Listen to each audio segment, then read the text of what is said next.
What's up, guys? Thank you for tuning in to redpillphilosophy.com.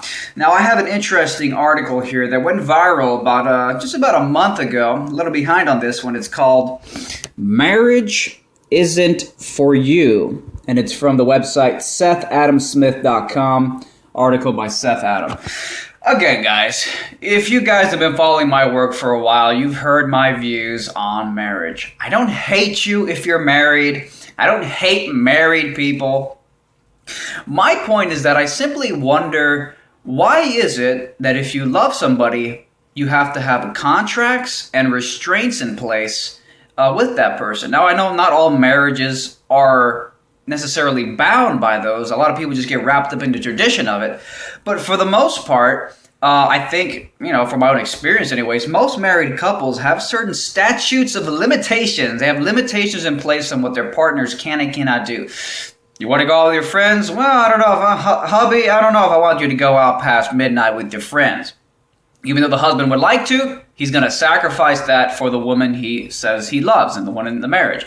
Or in another case, let's say the woman meets a guy at work who's really funny, and they have a lot more things in common than the man she married. The man would say you're not allowed to talk to him with any potentially infidelity-based intentions, and he would attempt to hold her back from doing what she wants. I don't see why love has to come with restraints. To me, if you love somebody, why would you ever want to hold them back from things they might want to do? They married you. Well, what if in a year they change and they want something else? You see, your love it certainly isn't unconditional love, and it's actually one of the most conditional loves in existence. You only love the person under a very strict set of contractual agreements, contractual conditions. And if they breach those conditions, you don't want to have anything to do with them. Your love goes out the window. You want to love somebody else, wife? Well, I don't love you anymore. You go ahead, take that guy. I don't want you anymore. Of course, I would argue that you don't really love each other as much as you're afraid of being alone, and you latch and you leech onto each other, and that's what the whole contract is. It's a way to. It's like an insurance plan, a guarantee plan to keep your partner with you. Now, with that premise set, I don't hate you if you're married, but I do wonder what your true intentions are and whether or not it's even sensible what you're doing. Now, Mr. Seth Adam here writes, having been married for only a year and a half, I've recently come to the conclusion that marriage isn't for me. Now, mind you, the majority of this article is just sarcasm. He goes, now before you start making assumptions, keep reading. I met my wife in high school when we were 15 years old. We were friends for 10 years, blah, blah, blah, blah. Nevertheless, I fell in love with her, blah, blah, blah. Then, one night, I shared concerns with my father about whether or not I want to get married. And the dad said, because the guy was questioning whether or not he wants to get married. He's thinking, maybe I don't want to be married, with the wife before he proposed. And the dad goes, my dad giving his response to my concerns was such a moment for me. With a knowing smile, my father said, Seth, you're being totally selfish. Uh-oh! So I'm going to make this really simple. Marriage isn't for you. Dad, this stuff is too good. You don't marry to make yourself happy. You marry to make someone else happy. More than that, your marriage isn't for yourself. You're marrying for a family.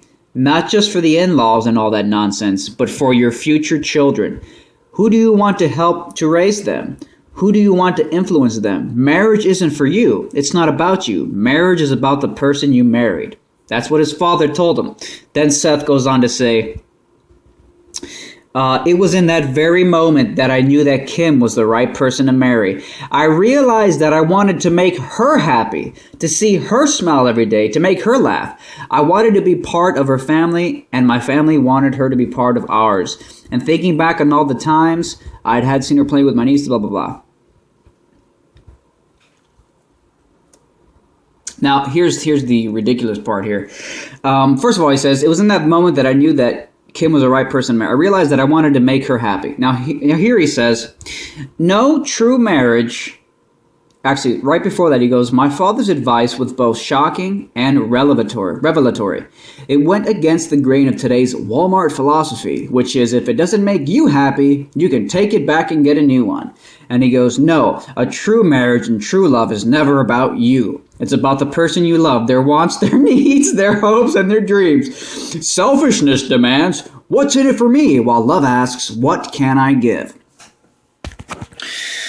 Well, the infinite problems with this, Mr. Seth, which all due respect to you, and you seem to be a decent writer, all due respect to you, all due respect to your marriage, I would like to ask you, and any viewers who think marriage is a logical or non-contradictory, healthy relationship, I have a question for you.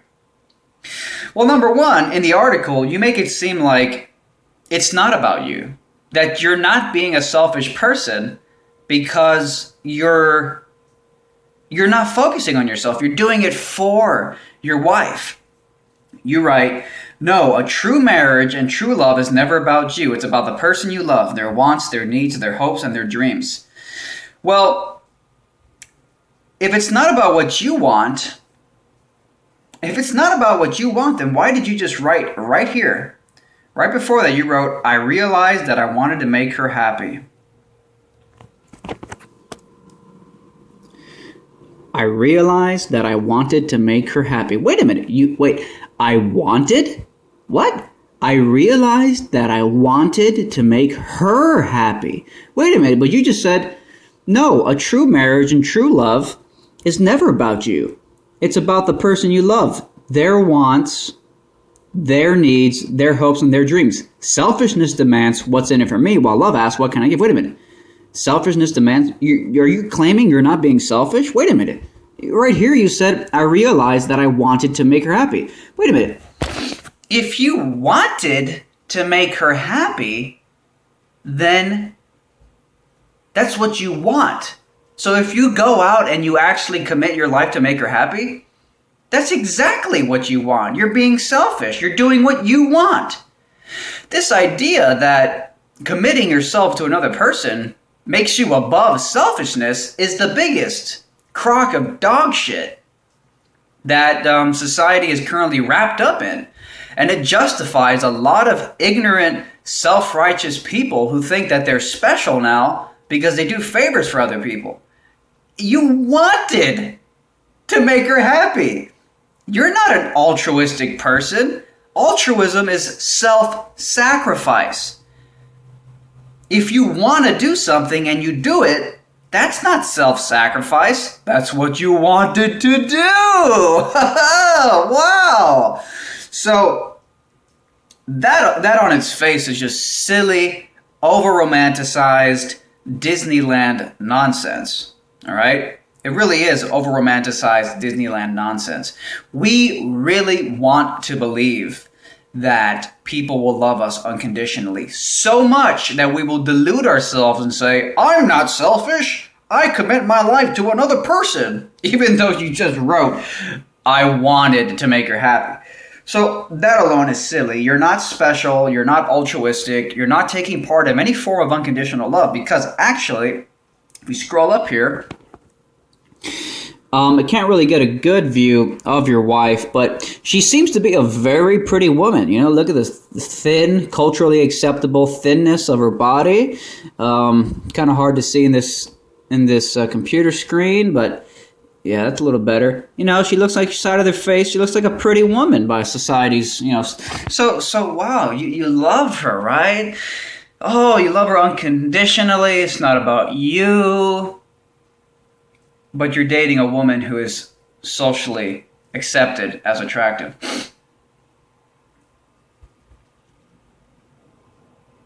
I wonder if she weighed 300 pounds before you met her, if you would have loved her so dearly.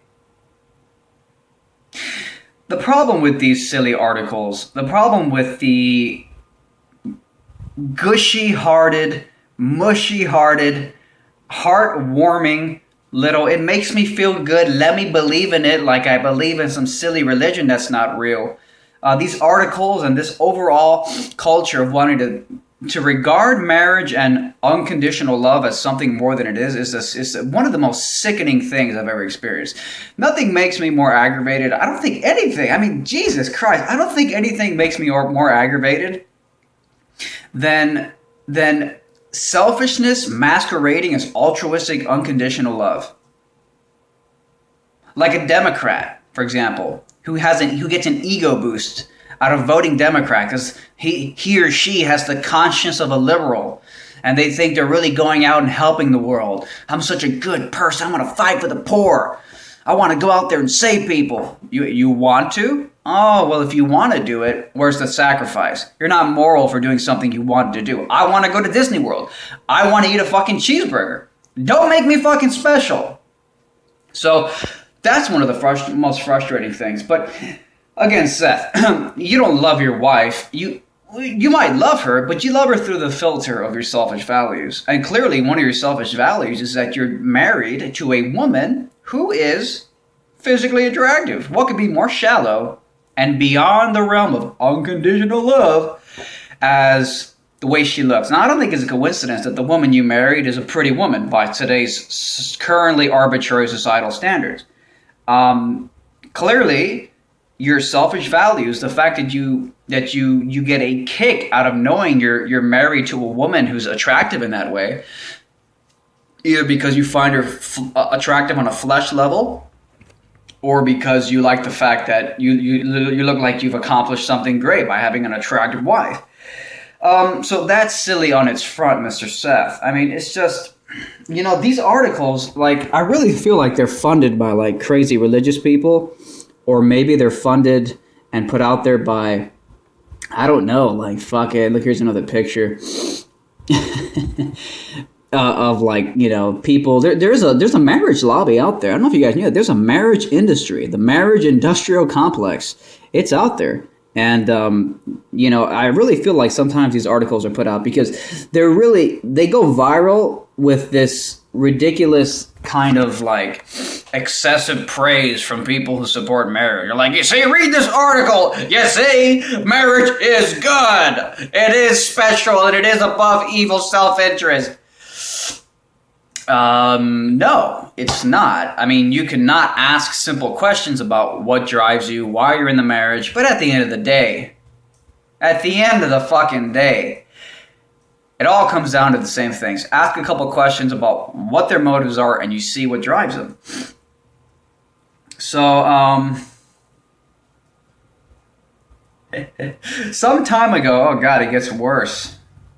Jesus fucking Christ, I hate these fucking just over-romanticized distractions from reality. So here we got, some time ago, my wife showed me what it means to love selflessly. Oh my God. For many months, my heart had been hardening with a mixture of fear and resentment. Then, after the pressure had built up to where neither of us could stand it, emotions erupted. I'm sure you banged her brains out and came on her face right afterwards, too. Yeah, because that's so unconditional and loving, too, right? It's just weird. No, you're a fucking savage animal, fucking women, you're banging your fucking wife, good chance you're having fucking swinger threesomes because you guys can't, restrain your fucking natural biological fucking impulses. And you're probably cheating on her because one day she's going to get fucking old and wrinkly and she's not going to be attractive anymore. And you're going to get tired of ramming the same fucking vagina over and over again, and your value as a male is going to go up because males, for the most part, their value goes up with age, whereas women, their value goes down because they get old and ugly. So your value is going to go up. You're going to lose interest in your wife, most probably, and you're going to have probably, if you keep evolving as a man, you're going to have a lot more women trying to have sex with you because you're more mature, you're more grounded, you're older, you're cooler, blah, blah, blah, more confident, and you're going to be like, man, I would love my penis. He keeps telling me I should go out and have sex with that cute girl from work who always tries to, flirt with me. But no, I'm unselfish. And I love my wife because I wanted to make her happy. I mean, I did want to make her happy, which means it does make me happy because I wanted to do it, so it fulfills my selfishness. But no, unconditional love, Disneyland. My wife showed me what it means to be selfless. There's no such thing as selfless, ladies and gentlemen. Selfless is an illusory term on par with saying, I don't know, fucking giant pigs created the universe and we're all living inside of a petri dish controlled by pigs. I mean, what is selfless? I know a lot of people are gonna fucking flip their shit and they're gonna be like, oh, but I did. Look, you can't be selfless in a world with the pain-pleasure paradigm. There's no way to do anything that you don't want to do unless you're forced to do it against your will. But I'm talking about choices. Anything you choose to do consciously, you did it because you wanted to do it. All right? A mother jumps in front of a bus to push her child out of the way. People say, oh my God, that was so moral. That was so altruistic. She sacrificed herself for her child. No. She may have killed herself, but in terms of the motivations for her action, in terms of the value and the reason she did it, it wasn't a sacrifice because she valued her genetic offspring so much, that was so much in her value system that she was convinced it was worth risking her life and dying to save her child. That's selfishness. That is doing something because you wanted to. It just so happens that that selfish action of pushing your child out of the bus and getting killed happened to benefit somebody else, the child. And so we confuse that. We confuse the effects of a selfish action. We confuse that with the intention. From an intention level, from what was driving the mother, it was pure selfishness. It just so happened that this specific selfish action happened to benefit somebody else, and that's what we call moral. That's what we call moral. But again, it's not actually moral in terms of you're a special person, you're not selfish, you're somehow selfless. You're not selfless for helping other people because you wanted to do it. You enjoyed it in a pain-pleasure paradigm in your system of values. So, you know, this is just what it comes down to over and over again. You know, it's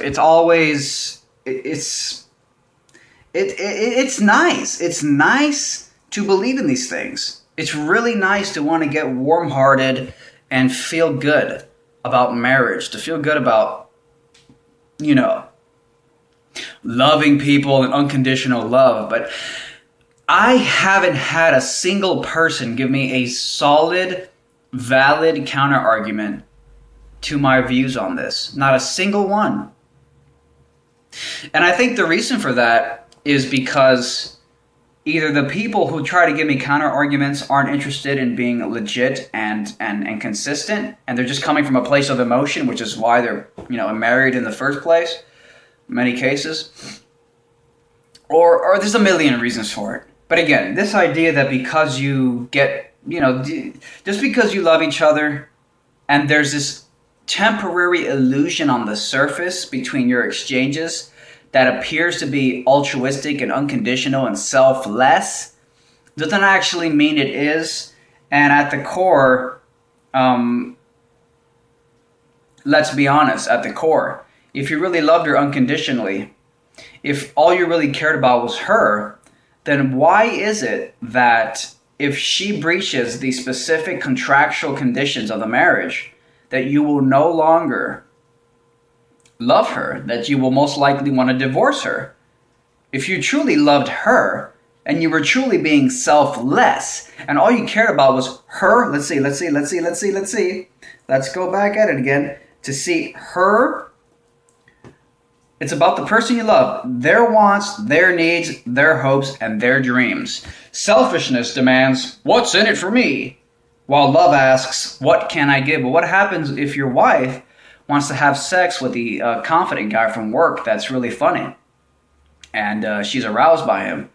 If it's about her wants and her needs and her desires, wouldn't you want to fulfill that? What happened to your unconditional love? Looks like your unconditional love is actually really fucking conditional.